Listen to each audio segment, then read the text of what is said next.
आइए आज हम पढ़ते हैं जैविक खाद क्या होता है, जिसको हम ऑर्गेनिक मैन्योर कहते हैं। ओके, चलिए हम आगे करते हैं। ऑर्गेनिक मैन्योर की बात करते हैं। देखिए, जैविक खाद या ऑर्गेनिक मैन्योर हम आप किसे कहते हैं। तो ऑर्गेनिक मैन्योर हमारा जैविक खाद कहलाता है। जैविक खादें वे प्राकृतिक पदार्थ हैं जो पौधों और जंतुओं के अवशेष से प्राप्त होती हैं और मिट्टी की उर्वरता, संरचना तथा जैविक गतिविधियों को सुधारती हैं। उन्हें हम जैविक खाद कहते हैं। इनमें पोषक तत्व धीरे धीरे उपलब्ध होते हैं और मृदा स्वास्थ्य लंबे समय तक अच्छा बना रहता है। उसे हम जैविक खाद की संज्ञा देते हैं। अर्थात हम कह सकते हैं कि जैविक खाद वे प्राकृतिक पदार्थ हैं जो पौधों और जंतुओं के अवशेष से प्राप्त होती हैं, जिससे मिट्टी की उर्वरता, मिट्टी की संरचना तथा जैविक गतिविधियों को सुधारती है। ओके, और आगे देखते हैं जिसमें कि इनमें पोषक तत्व धीरे धीरे उपलब्ध होता है। जैसे कि रासायनिक खाद से पोषक तत्व हमारे बहुत जल्दी से उपलब्ध हो जाते हैं, लेकिन इसमें क्या है आपका, इसमें पोषक तत्व आपके धीरे धीरे उपलब्ध होते हैं और लंबे समय तक खेतों में बने रहते हैं और मृदा स्वास्थ्य लंबे समय तक भी अच्छा बना रहता है। या इसको हम दूसरे तरीके से समझ सकते हैं कि जैविक खाद खेती के लिए प्रकृति का वह उपहार है जो मिट्टी को बिना नुकसान पहुंचाए उसकी उर्वरता शक्ति को लंबे समय तक बनाए रखती है। ये मुख्य रूप से पौधों के अवशेषों, पशुओं के मलमूत्र और अन्य कार्बनिक पदार्थों के अपघटन से बनती हैं। उन्हें हम जैविक खाद कहते हैं या ऑर्गेनिक मैन्योर कहते हैं। अर्थात इसमें किसी भी प्रकार का कोई रसायन प्रयोग नहीं किया जाता। अर्थात हम कह सकते हैं कि जैविक खाद खेती के लिए प्रकृति का एक उपहार है जो मिट्टी को बिना नुकसान पहुंचाए की उर्वरता शक्ति को लंबे समय तक बनाए रखती है। ये मुख्य रूप से पौधों के अवशेष, जंतुओं के मलमूत्र और अन्य कार्बनिक पदार्थों के अपघटन मतलब डिकम्पोज सड़ने गलने से बनती हैं। अब हम बात करते हैं कि ऑर्गेनिक मैन्योर को हम कितने वर्गों में या कितने प्रकार से आपका बांटा गया है, या इसको हम कितने वर्गों में बांटते हैं। ओके, तो बात करते हैं। सबसे पहले इसको दो वर्गों में, मुख्य रूप से इसको दो वर्गों में आपका बांटा गया है। नंबर एक हमारा होता है आपका बल्कि ऑर्गेनिक मैन्योर, जिसको हम बोलते हैं स्थूल कार्बनिक खाद। इसके अंतर्गत आपके निम्न आते हैं, जैसे नंबर एक पर आपका गोबर की खाद है, नंबर दो हमारा है आपका शहरी कंपोस्ट, नंबर तीन आपका है वर्मी कंपोस्ट, नंबर चार आपका है सुपर कंपोस्ट, नेक्स्ट नंबर आपका है विस्टा चूर्ण या मलमूत्र की खाद, नेक्स्ट छठे नंबर पे आपका है सीवेज गारा व सीवेज जल होता है, नेक्स्ट आपका सातवां नंबर पे है पीट के द्वारा जो खाद तैयार करते हैं, और आठवें नंबर पे फार्म कंपोस्ट आता है, नौ नंबर पे आपका है कृत्रिम कंपोस्ट आता है, 10 नंबर पे आपके नाडेप कंपोस्ट आते हैं, 11 नंबर पे आपके हैं प्रोम, नंबर 12 आपका आता है गोबर के गारे की खाद, नंबर आपका 13 पे है हरी खाद, नंबर 14 पे आपके हैं गन्ने के रस का मैला। अतः ये सभी हमारे अभी आपके आते हैं स्थूल के अंतर्गत।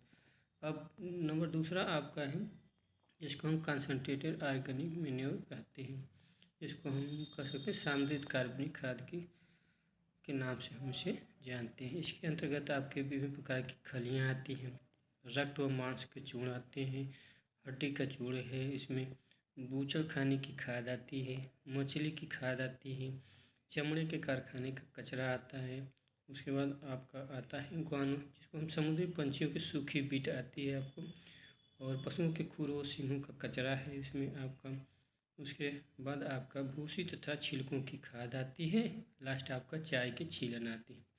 ये आपके ऑर्गेनिक मैन्योर को हम दो मुख्य वर्गों में बांटा गया है। आपका एक हमारा होता है जिसे हम स्थूल खाद हिंदी में बोलते हैं, नंबर दूसरे को हम बोलते हैं सामृद्ध खाद। ओके, अब हम बात करते हैं जैविक खाद के उपयोग से क्या लाभ है। ओके, चलिए बात करते हैं हम लोग जैविक खाद केवल पौधों को भोजन ही नहीं देती बल्कि मिट्टी के स्वास्थ्य में भी सुधार करती है। जैसे हम देखते हैं मिट्टी की संरचना, यह मिट्टी को भुरभुरी बनाती है जिससे जड़ों का विकास अच्छा होता है।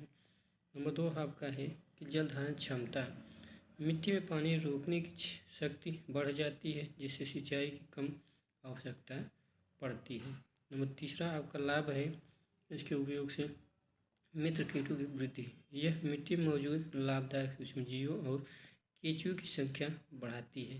नेक्स्ट आपका पर्यावरण अनुकूल होती है, रासायनिक खादों के विपरीत ये न तो मिट्टी को खराब करती है और न ही भूजल को प्रदूषित करती है। इस प्रकार से इसके निम्न लाभ होते हैं। अब हम बात करते हैं गोबर की खाद, जिसको हम farm yard manure short form में कहते हैं, संक्षिप्त में इसको हम समझते हैं FYM के नाम से हम आप जानते हैं।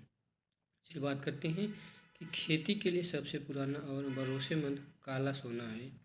गोबर की खाद को हम काला सोना के नाम से भी जानते हैं, जिसको खेती के लिए सबसे पुराना और भरोसेमंद काला सोना है।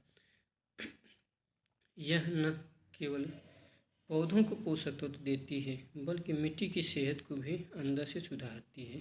अर्थात गोबर की खाद के द्वारा यह पौधों को पोषक तत्व ही नहीं प्रदान करती बल्कि यह मिट्टी की सेहत को भी अंदर से सुधारती है। अब आगे बात करते हैं FYM जो होते हैं गोबर की खाद के मुख्य रूप से 3 चीज़ों का मिश्रण होता है आपका।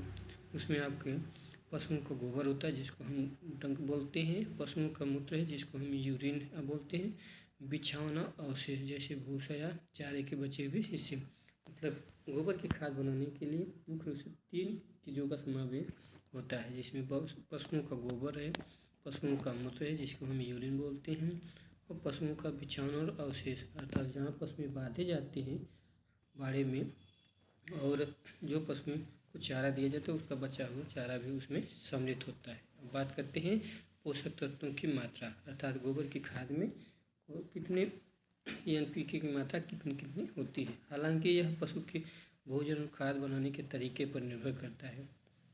अर्थात पोषक तत्वों की जो मात्रा होती है, हालांकि यह पशु के भोजन और खाद बनाने के तरीके पर निर्भर करता है, लेकिन सामान्यतः इसमें यह अनुपात पाया जाता है। जैसे नाइट्रोजन देखा जाए गोबर की खाद में 0.5% है, फास्फोरस देखा जाए तो 0.2% है और पोटेशियम देखा जाए तो 0.5% है।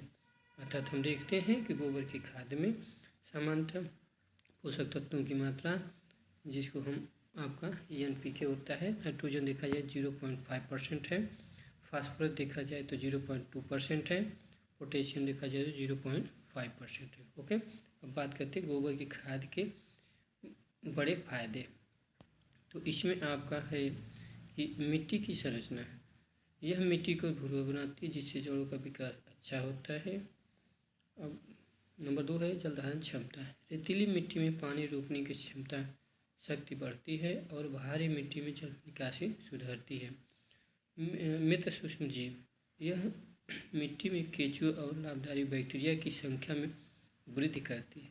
नेक्स्ट आपका है दीर्घकालिक असर, इसका प्रभाव केवल एक फसल तक सीमित नहीं रहती बल्कि 2 से 3 साल तक मिट्टी को उपजाऊ बनाए रखता है। अर्थात हम आप देखते हैं कि जो हमारे ऑर्गेनिक मैन्योर है उनका प्रभाव धीरे धीरे होता है हमारे मिट्टी में, लेकिन लंबे समय तक उनका प्रभाव बना रहता है, जबकि रासायनिक खाद का प्रभाव तेज़ी से होता है और कम समय तक होता है।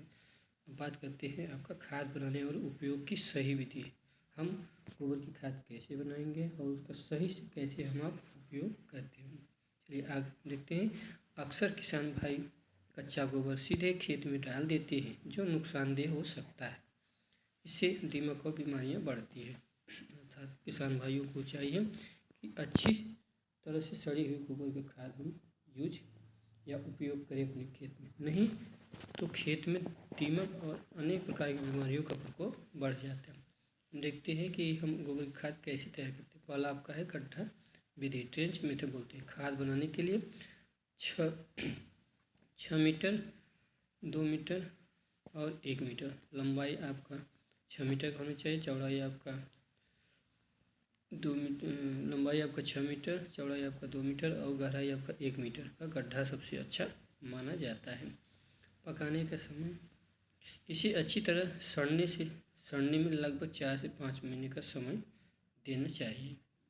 पहचान: तैयार खाद भुरभुरी, गहरे भूरे या काले रंग की होती है और इसमें से बदबू नहीं आती, अर्थात जब पूर्ण रूप से आपका खाद तैयार हो जाए तो उसमें किसी प्रकार का कोई बदबू नहीं आएगा और कलर में देखा जाए तो वो ब्राउन कलर या काले रंग की हो जाती है। प्रयोग का समय: बुआई से 3 से 4 सप्ताह पहले इसे खेत में डालकर अच्छी तरह मिला दिया जाता है, अर्थात जब हम बुआई करते हैं अपनी खेत में उससे पहले 3 से 4 सप्ताह अर्थात 1 महीने पहले हम खेत में उसको डाल के अच्छी तरह से मिला देते हैं। बात करते हैं कुछ ज़रूरी सावधानियाँ, अर्थात गोबर की खाद डालने अपने खेत में डालने में कुछ महत्वपूर्ण सावधानियों को बरतना होता है या सावधानियाँ बरतनी पड़ती है। चेतावनी अब दिया गया है इस नोट पर में, कभी भी ताज़ी या अधपकी खाद का प्रयोग न करें। कच्चा गोबर खेत में डालने से नाइट्रोजन स्थिरीकरण की प्रक्रिया रुक सकती है और फसल पीली पड़ सकती है, अर्थात हम कह सकते हैं कि हमें कभी भी ताज़ी या अधपकी खाद का प्रयोग न करें। कच्चा गोबर खेत में डालने से नाइट्रोजन स्थिरीकरण की प्रक्रिया रुक सकती है और फसल हमारा पीला पड़ सकता है। अब हम बात करते हैं गोबर खाद बनाने की उन्नत और वैज्ञानिक विधि दी गई है। यहाँ पर हम देखते हैं कि कुछ आप गोबर की खाद बनाने की उन्नत और वैज्ञानिक विधि दी गई। नंबर 1 आपका है गड्ढा विधि, जिसको कैसे हम आप तैयार करते हैं, अर्थात 6 मीटर की गड्ढा हम आप बनाते हैं उसमें और 2 मीटर आपकी चौड़ाई होनी चाहिए, 1 मीटर उसका गहराई होना चाहिए। अब हम फिगर में देख लिए होंगे। चलिए हम बात करते हैं नीचे। पहला हमारा है गड्ढा विधि। यह सबसे प्रचलित और प्रभावी विधि है। इसमें खाद पोषक तत्व नाइट्रोजन सुरक्षित रहते हैं।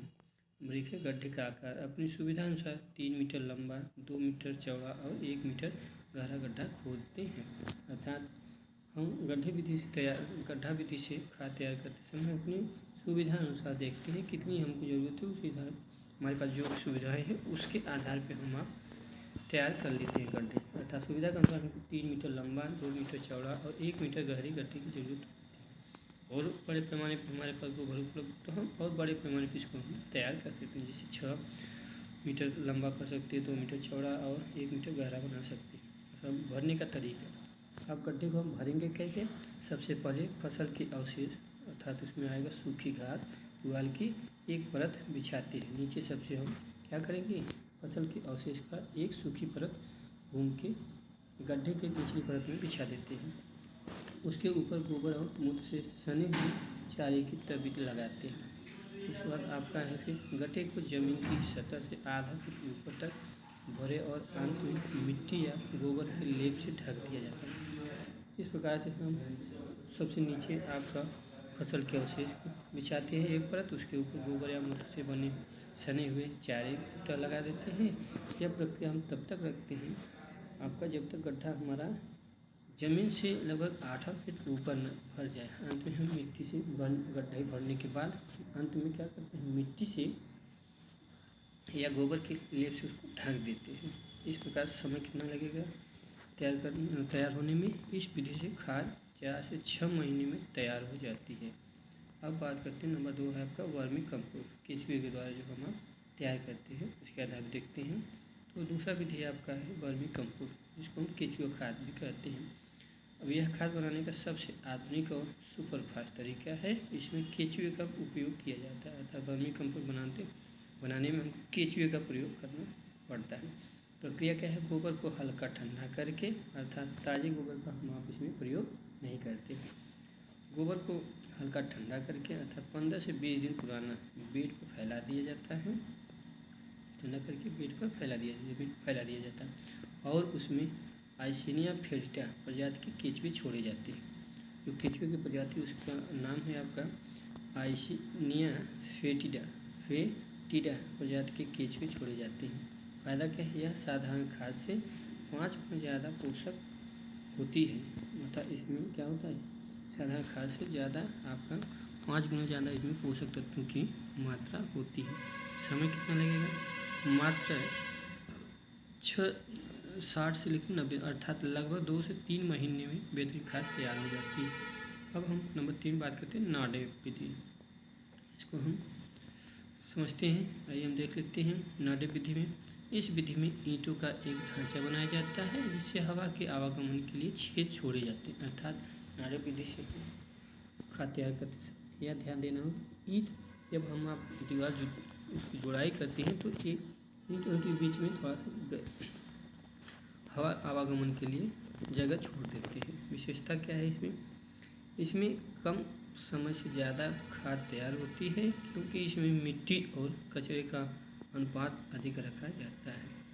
अब बात करते हैं हम कचरे का अनुपात जो आपका है अधिक रखा जाता है। इसमें परतें कितना लगाएंगे, पहले कचरा, फिर गोबर का घोल, फिर छनी हुई मिट्टी और पानी का छिड़काव। इस क्रम में टैंक भरा जाता है। मतलब सबसे पहले हम कचरा भरेंगे, फिर उसके ऊपर हम गोबर का घोल, फिर सनी हुई मिट्टी और अंत में पानी का छिड़काव करेंगे। इस क्रम में टैंक पूरा भर देते हैं। लास्ट में हमको सावधानी क्या देखना है, कभी भी एकदम ताज़ी गोबर की खाद खेत में न डालें, इससे दीमक और अन्य बीमारियों का खतरा बढ़ जाता है। हमेशा अच्छी तरह सड़ी हुई अर्थात कचरे भुरभुरी और काले रंग की खाद का ही प्रयोग करना चाहिए। इस प्रकार से हम आप समझ गए होंगे कि गोबर की खाद और ऑर्गेनिक मैन्योर कैसे हम करते हैं और गोबर की खाद बनाने की विधि किस प्रकार से हम आप देखे होंगे। ओके।